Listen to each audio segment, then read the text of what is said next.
Good morning everyone, welcome back to GK today. I hope आप सब बिल्कुल ठीक होंगे और आज हम डिस्कस करेंगे 20th ऑफ अप्रैल के सबसे मोस्ट इंपॉर्टेंट करंट अफेयर्स। तो सबसे पहले एक ओवरव्यू देख लेते हैं आज क्या क्या रहेगा। सबसे पहले हम आज के करंट अफेयर्स देखेंगे, उसके बाद हम चलेंगे हमारे रिवीजन सेशन की तरफ जिसमें हम मार्च मंथ को रिवाइज कर रहे हैं और आज ये पार्ट 3 रहेगा इस सीरीज़ में। इसके बाद लास्ट में हमारा क्विज का सेशन रहता है। अच्छा, एक चीज़ और, कल जो करंट अफेयर्स का सेशन हमने किया था उसमें हमने क्वेश्चंस को हिंदी में रखा था। उसके बाद बहुत सारे लोगों की क्वेरी आई थी कि उन्हें इंग्लिश में भी चाहिए, कुछ लोग हिंदी में कुछ लोग इंग्लिश में। तो एक काम करते हैं, दोनों ही लैंग्वेज में हम क्वेश्चन को रख देते हैं, ठीक है। तो आपको आज क्वेश्चंस मिलेंगे इन बाइलिंगुअल मैनर। तो अब जो भी आपको कन्वीनियंट लगता है, अगर आपको इंग्लिश ठीक लगता है तो आप इंग्लिश में क्वेश्चन को पढ़ सकते हैं, अगर हिंदी ठीक लगता है तो आप उस पर क्वेश्चन को देख सकते हैं, ठीक है। तो आई होप अब आपको कोई प्रॉब्लम नहीं होगी। चलिए स्टार्ट करते हैं अपना session. When is the Ambedkar Jayanti observed in India? Bharat में अम्बेडकर जयंती कब मनाई जाती है? तो अम्बेडकर जयंती को हर साल हम 14 अप्रैल को मनाते हैं। और किस लिए? क्योंकि इसी दिन बर्थ एनिवर्सरी होती है डॉक्टर भीमराव अम्बेडकर जी की, ठीक है। इनके बारे में याद रखिएगा कि ये भारत रत्न अवार्डी हैं, ठीक है। कई बार पूछा जाता है कि डॉक्टर भीमराव अम्बेडकर को कौन सा अवार्ड दिया गया इसमें से, पद्मश्री ये सब वैसे करके। तो याद रखिएगा इनको भारत रत्न मिला था। और एक और इम्पॉर्टेंट बात ज़रूर याद रखिएगा कि जो इनकी बर्थ एनिवर्सरी है उसको तमिलनाडु स्टेट सेलिब्रेट करता है एज इक्वालिटी डे, ओके। तो इस तरह से कई क्वेश्चन यहाँ पे फ्रेम हो सकते हैं, लाइक इक्वालिटी डे जो है वो डॉक्टर भीमराव अम्बेडकर की जयंती के दिन कौन सा स्टेट सेलिब्रेट करता है, या फिर ये पूछ सकते हैं कि तमिलनाडु किस पर्टिकुलर डे को इक्वालिटी डे सेलिब्रेट करता है। तो इस तरह से आपको ये याद रखना है। और डॉक्टर भीमराव अम्बेडकर के बारे में ये भी ज़रूर याद रखिएगा कि ये जो ड्राफ्टिंग कमेटी थी हमारी while preparing the constitution of India उसके हेड थे, ठीक है। तो याद रखिएगा हम इसको कब ऑब्जर्व करते हैं? 14 अप्रैल को। अच्छा, इसके एक दिन पहले अगर बात करें 13th ऑफ अप्रैल को क्या इंपॉर्टेंट इवेंट हुआ था? जालियांवाला बाग मैसेकर, जिसके बारे में हम सब जानते हैं कि 1919 में ये इवेंट हुआ था। जालियांवाला बाग एक जगह है अमृतसर में पंजाब के, और यहाँ पे बहुत सारे लोग इकट्ठा हुए थे और डिसाइड हो रहा था कि किस तरह से हमें प्रोटेस्ट करना है रॉलेट एक्ट को। और इसी दौरान ब्रिटिश कर्नल हैं जनरल डायर, ये अपने ट्रूप्स को लेके वहाँ पे एंटर हो जाते हैं और वो ऑर्डर देते हैं कि इनडिस्क्रिमिनेट फायरिंग करिए, बिना देखे कि मेन है वुमेन है बच्चे हैं, उससे मतलब नहीं आपको, बस आप धुआंधार फायरिंग करिए। उसके बाद बहुत बुरी तरीके से फायरिंग होती है सबके ऊपर। बहुत सारे लोग वहाँ पे एक कुआं है जिसमें कूद कूद के अपनी जानें भी दे देते हैं। उसके बाद पाया गया कि बहुत सारे लोगों की डेथ हो गई थी, मतलब मोर देन 1000 पीपल। ये तो एक सिर्फ रफ फिगर है, लेकिन जाहिर सी बात है और भी ज़्यादा लोग इससे अफेक्ट हुए थे। तो इसी दिन को कमेमोरेट करने के लिए हम जालियांवाला बाग मैसेकर को याद करते हैं कब? 13th ऑफ अप्रैल को, ठीक है। अच्छा, एक चीज़ और, जो लोग यहाँ पे नए हैं उनको मैं बता दूं कि हम स्टैटिक जीके की एक सीरीज़ भी करते हैं इसी चैनल पे। तो अगर कोई स्टैटिक जीके पढ़ना चाहता है फ्रॉम A to Z तो वो हमारी सीरीज़ को रेफ़र कर सकते हैं। इसमें फ़िलहाल हमने एंशिएंट हिस्ट्री स्टार्ट करा हुआ है। तो शुरू में ऑल्दो कुछ चैप्टर्स बोरिंग लग रहे थे, लेकिन धीरे धीरे हमने किस तरह से उसको रिलेट किया एक दूसरे के साथ, और अब हम टोटल 12 चैप्टर इसमें कवर कर चुके हैं। तो अगर आप इसको देखना चाहते हैं तो प्लेलिस्ट आपको चैनल पे दी गई है, आप देख सकते हैं वहाँ से। अदरवाइज आपको लिंक भी मिल जाएगा डिस्क्रिप्शन में, आप वहाँ से भी चेकआउट कर सकते हैं। तो अगर आपके एग्जाम में स्टैटिक जीके आता है तो this is the best series to go for, आप इसको एक बार ज़रूर चेक करिएगा। अभी मुझे ये कहाँ से याद आ गया, क्योंकि जब मॉडर्न हिस्ट्री हम पढ़ेंगे वहाँ पर हम रॉलेट एक्ट को काफ़ी डिटेल में पढ़ेंगे, ठीक है। नेक्स्ट है, विच स्टेट और the union territory launched the A help program? किस राज्य या फिर केंद्र शासित प्रदेश ने ए हेल्प प्रोग्राम को लॉन्च किया है? सबसे पहले ए हेल्प का फुल फॉर्म क्या होता है? Accredited agent for health and extension of life stock production program, ठीक है। इसको हाल ही में लॉन्च किया है उत्तराखंड के चीफ मिनिस्टर ने। और ए हेल्प एक तरह का कम्युनिटी बेस्ड प्रोग्राम है जिसमें जो वुमेन एक्टिविस्ट हैं वो इन्वॉल्व होती हैं और वो लाइफ स्टॉक फार्मर्स को हेल्प करती हैं कि किस तरह से आप लोन अवेल कर सकते हैं, या फिर जो लोकल डिपार्टमेंटल वर्क हैं उसमें उनको असिस्ट करते हैं, ठीक है। तो बस सिंपली याद रखिएगा 2 बातें कि ए हेल्प प्रोग्राम किस स्टेट ने लॉन्च किया है, तो आंसर हो जाएगा उत्तराखंड। और ए हेल्प का फुल फॉर्म क्या है? Accredited agent for health and extension of life stock production. Uttarakhand के प्रेजेंट में चीफ मिनिस्टर कौन है? Mister Pushkar Singh Dhami. Which institution released the status of women in agri food system report? किस संस्था ने एग्री फूड सिस्टम्स में महिलाओं की स्थिति रिपोर्ट जारी करी है? तो ये रिपोर्ट हाल ही में जारी करी है फूड एंड एग्रीकल्चर ऑर्गेनाइजेशन ने। और इस रिपोर्ट में इन्होंने बताया कि जो जेंडर डिस्क्रिमिनेशन है एग्रीकल्चर की फील्ड में, उसको अगर हम एलिमिनेट करते हैं तो इससे होगा क्या, जो साइज़ है हमारे ग्लोबल इकोनॉमी का ऑब्वियसली वो इंक्रीज़ हो जाएगा, और ऐसा टाइम ज़रूर आएगा जब 345 मिलियन लोग ऐसे हैं जो अक्यूट फूड इनसिक्योरिटी का शिकार होंगे, तो उस टाइम पे हंगर को हम कम कर सकते हैं। ठीक है, तो रिपोर्ट के अंदर क्या है ये आपसे कभी भी नहीं पूछा जाएगा, बस याद रखिएगा कि status of women in agri food system report किस इंस्टीट्यूशन की है, तो ये है यूनाइटेड नेशंस की food and agriculture organization. Which country has developed the Hwasong 18 intercontinental ballistic missile? किस देश ने वैसोंग 18 अंतर महाद्वीपीय बैलिस्टिक मिसाइल विकसित की है? तो ये जो वैसोंग 18 है ये एक तरह की सॉलिड फ्यूल से रन होने वाली इंटरकॉन्टिनेंटल बैलिस्टिक मिसाइल है, जिसको कि डेवलप किया है नॉर्थ कोरिया ने, और हाल ही में इसको टेस्ट फायर किया गया है ताकि जो इसका high thrust solid fuel engine है उसकी परफॉर्मेंस को कंफर्म किया जाए, टेस्ट किया जा सके, साथ ही जो इसमें डिफरेंट तरह के फंक्शनल कंट्रोल सिस्टम वगैरह हैं वो भी चेक किए जा सकें। ठीक है, तो आपको याद रखना है कि वैसोंग 18 एक तरह की इंटरकॉन्टिनेंटल बैलिस्टिक मिसाइल है। किस कंट्री की है, तो आंसर हो जाएगा नॉर्थ कोरिया। नेक्स्ट है, which country was recently hit by cyclone Ilsa? हाल ही में चक्रवात इल्सा किस देश से टकराया था?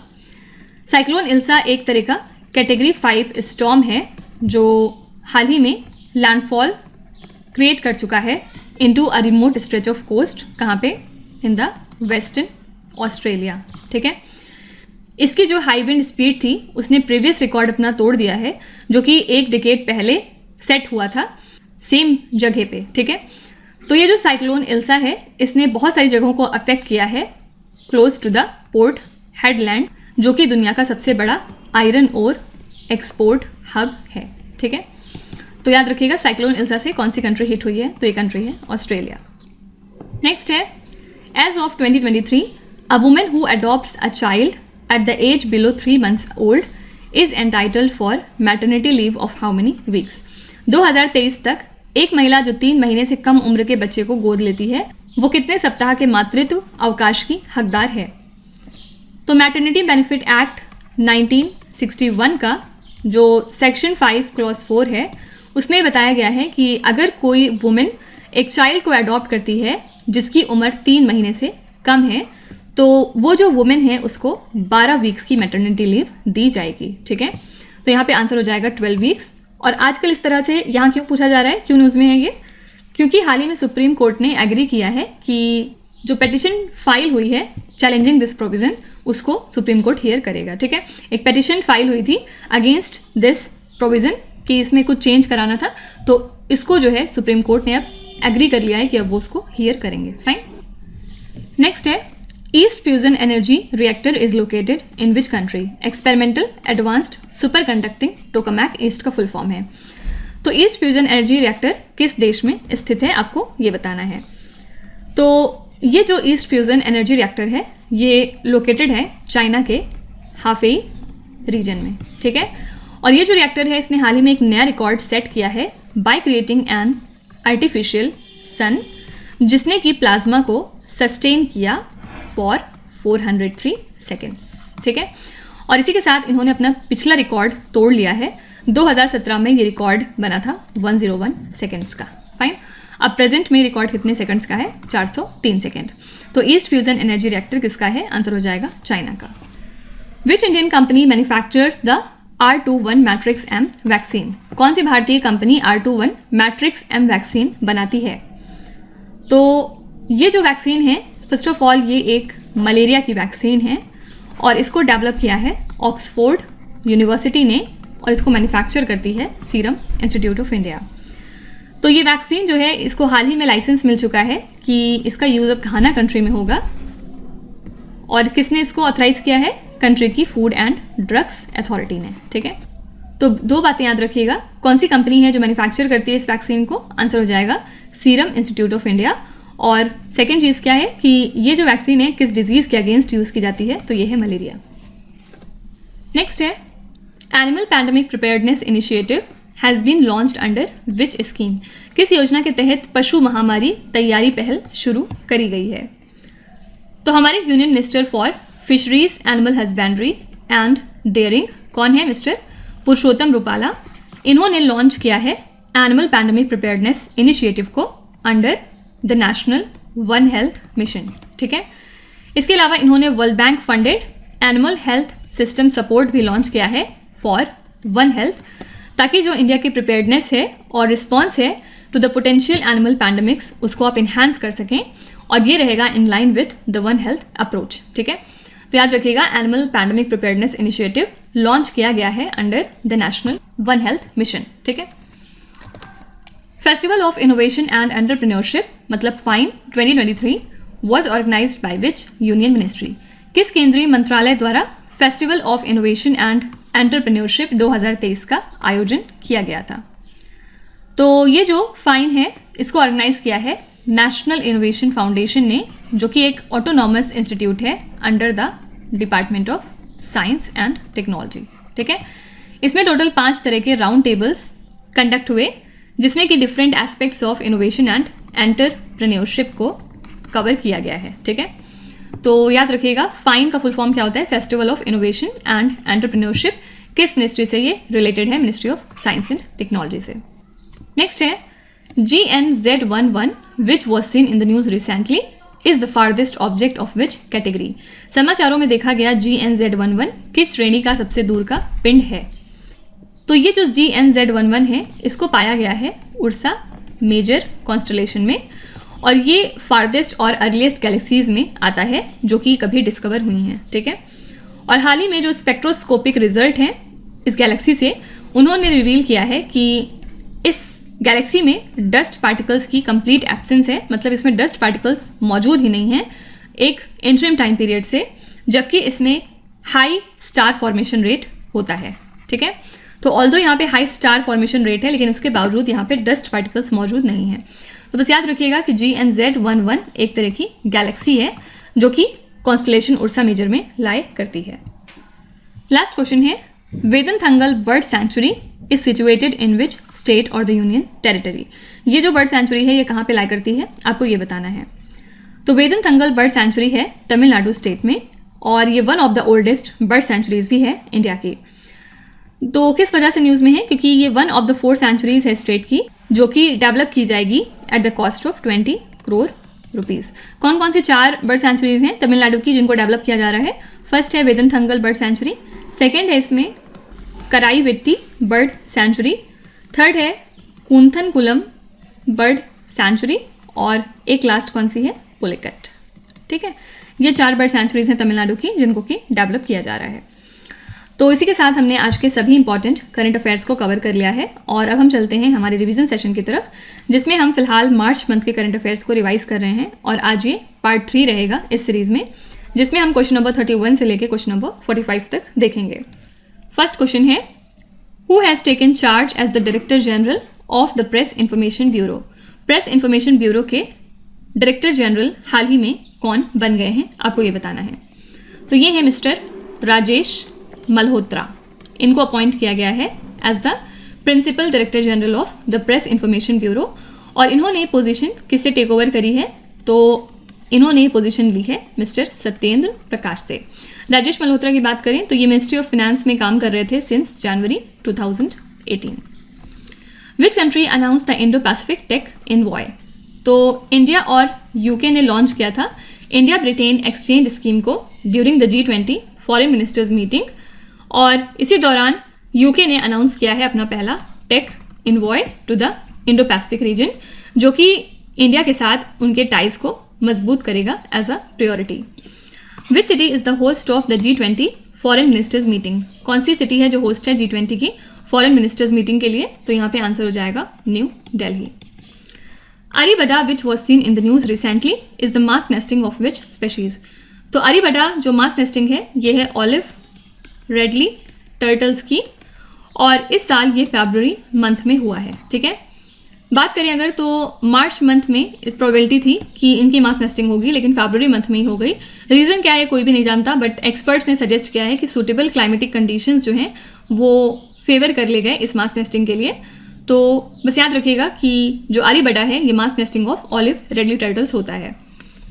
As per India philanthropy report 2023, contributions of ultra HNIs to the social sector declined by 5% after excluding the donations of which important personality? तो इंडिया फिलैंथ्रोपी रिपोर्ट के मुताबिक जो कॉन्ट्रीब्यूशंस हैं by the ultra high net worth individuals in India to the social sector, वो 5% से decline हो चुका है फाइनेंशियल ईयर 22 में, अगर हम donations made by Wipro founder chairman Azim Premji को एक्सक्लूड कर दें तो। ठीक है, तो आंसर हो जाएगा Azim Premji. Which country has announced the debt forgiveness plan to the students and the household? Answer हो जाएगा यूएसए। डेट फॉरगिवनेस प्लान को यूएस की गवर्नमेंट ने अनाउंस किया था अगस्त मंथ में 2022 के, और इसमें क्या चीज़ थी कि ऐसे स्टूडेंट्स जो अर्न करते हैं लेस दैन $1,25,000 या फिर ऐसे घर जो अर्न करते हैं लेस दैन $2,50,000, उनके ऊपर अगर $10,000 से ज़्यादा का लोन है तो उसको माफ़ कर दिया जाएगा। ठीक है। Ozempic which was seen in the news recently is use to treat which disease? Ozempic जो है एक मेडिकेशन है जिससे कि हम टाइप 2 डायबिटीज़ को ट्रीट करते हैं, और फिलहाल ये काफ़ी ज़्यादा शॉर्टेज में है पूरी दुनिया में। किस वजह से? क्योंकि इस ड्रग को अब यूज़ किया जा रहा है as a weight loss drug. ठीक है, तो एक रिसर्च में ये पाया गया कि 3/4 ऑफ द यूज़र्स ऐसे हैं जिन्होंने अपना 10% तक का वेट लूज़ किया है आफ्टर टेकिंग दिस ड्रग। इसी वजह से लोग इसको अब वेट लॉस ड्रग के तौर पे ज़्यादा यूज़ करते हैं instead of type 2 diabetes drug. Which institution release the mind gender gap report? इसको जारी किया था CFA इंस्टीट्यूट ने। ठीक है, इसमें इन्होंने बताया था कि जो वुमेन की पार्टिसिपेशन रेट है फिनेंस और रिलेटेड सेक्टर्स में इंडिया के अंदर वो काफ़ी ज़्यादा कम है। सिर्फ 21.7% ऑफ वुमेन ही ऐसी हैं जो कि एम्प्लॉयड हैं फिनेंशियल सर्विसेज कंपनीज़ में, और सिर्फ 15.9% ऐसी वुमेन हैं जो कि एम्प्लॉयड हैं की मैनेजरियल पोजीशंस पे। Which institution release the report titled as more than a billion reasons the urgent need to build universal social protection? Answer हो जाएगा UNICEF along with International Labour Organization. तो इस रिपोर्ट को जारी किया इंटरनेशनल लेबर ऑर्गेनाइजेशन और यूनिसेफ ने, और इसमें इन्होंने बताया कि सिर्फ 26.4% ऑफ बच्चे ऐसे हैं between the ages of 0 and 15 जो कि सोशल वेलफेयर प्रोग्राम से प्रोटेक्टेड हैं, बाकी नहीं है। ठीक है। Guru Dongmar lake which was seen in the news recently is located in which state और the union territory? Guru Dongmar lake जो है ये सिचुएटेड है at an altitude of approximately 17,800 feet. कहाँ पे? In the Mangan district of Sikkim. ठीक है, किस वजह से न्यूज़ में थी? क्योंकि हाल ही में हमारे minister of finance Nirmala Sitharaman ने इस लेक को विजिट किया था। ठीक है, नेक्स्ट है विच स्टेट और the union territory is the host of B2B global conference and expo on traditional medicine? तो जो पहले B2B ग्लोबल कॉन्फ्रेंस और एक्सपो है under the Shanghai Cooperation Organization, ये कहाँ पे होस्ट हुई है? असम के गुवाहाटी शहर में। World Bank has announce the extension of 2 loans of $500 million to India to support which particular scheme? तो वर्ल्ड बैंक ने अनाउंस किया है extension of 2 complementary loans of $500 million each to India, जिसकी हेल्प से prime minister Ayushman Bharat health infrastructure mission को support किया जा रहा है। इस मिशन को लॉन्च किया गया था 2021 में, और इसका एम था जो हेल्थ केयर इंफ्रास्ट्रक्चर है इंडिया का उसको मजबूत करना। Great pyramid of Giza which was seen in the news recently is located in which particular country? Great pyramid of Giza lie करता है इजिप्ट कंट्री में, और ये one of the oldest of the 7 wonders of the ancient world में आता है। ठीक है, साइंटिस्ट ने हाल ही में यहाँ पे एक पैसेज डिस्कवर किया था, एक hidden passage inside the great pyramid of Giza, जिसकी जो लंबाई है वो 9 मीटर्स थी और चौड़ाई 2 मीटर्स की थी। Phyllurus fimbriatus which was discovered recently on a Queensland island belongs to which species? Queensland island जो है ये अनइनहेबिटेड आइलैंड है, मतलब यहाँ कोई नहीं रहता, और ये जो स्पेशीज है ये किसकी है? तो आंसर हो जाएगा गेको की। गेको मतलब एक तरह से लिजार्ड या छिपकली। As per the mental state of the world report, which disease had a detrimental effect on mental health? तो ये 3rd annual mental state of the world report थी जिसको हाल ही में जारी किया गया था, और ये बेस्ड था on the survey of over 4 lakh participants across 64 countries. इस रिपोर्ट में बताया गया कि कोविड-19 पैंडमिक जो है इसका डेट्रीमेंटल इफेक्ट देखा गया है on the mental health and interpersonal relationship. तो यहाँ पे करेक्ट आंसर हो जाएगा कोविड-19। तो ये थे हमारे नेक्स्ट 15 क्वेश्चंस मार्च मंथ के, और कल हम यहीं से इसको आगे लेके चलेंगे, क्वेश्चन नंबर 46 से लेके क्वेश्चन नंबर 60 तक डिस्कस करेंगे। तो आई होप कि अब आपको वो हिंदी इंग्लिश वाला प्रॉब्लम नहीं हो रहा होगा, और बाइलिंगुअल वाला ऑप्शन अब ठीक है कि नहीं, कि आप कमेंट्स में लिख सकते हैं। साथ ही अगर आपका कोई और सजेशन है तो वो भी आप हमें बता सकते हैं। तो चलिए आपकी क्विज की तरफ चलते हैं। ये 5 क्वेश्चंस हैं जिनको आपको ध्यान से पढ़ना है और इसका जवाब आपको कमेंट्स में लिखना है। तो यहाँ पे वीडियो को पॉज करिए, एक एक करके ध्यान से क्वेश्चन को पढ़िए। जो भी आपको आते हैं वेल एंड गुड, और जो नहीं आते कोई भी बात नहीं। विथ टाइम डेफिनेटली आपका स्कोर इम्प्रूव करेगा, बस आपको कंसिस्टेंट और परसिस्टेंट रहने की ज़रूरत है। So that's it for today. I hope you have like the session. आज का सेशन आपको कैसा लगा ज़रूर बताइएगा कमेंट्स में। साथ ही साथ आपका कोई भी रिव्यू है, फीडबैक है या फिर सजेशन है तो वो भी आप हमें बता सकते हैं। हमें जानकर खुशी होगी और हम पूरी कोशिश करेंगे उसको इम्प्लीमेंट करने की। तो कल फिर हम मिलेंगे सेम टाइम सेम जगह कल के करंट अफेयर्स के साथ। Till then stay tuned. Thank you so much for watching and please do not forget to subscribe to GK Today. With this, Meenuza Hatsana signing off.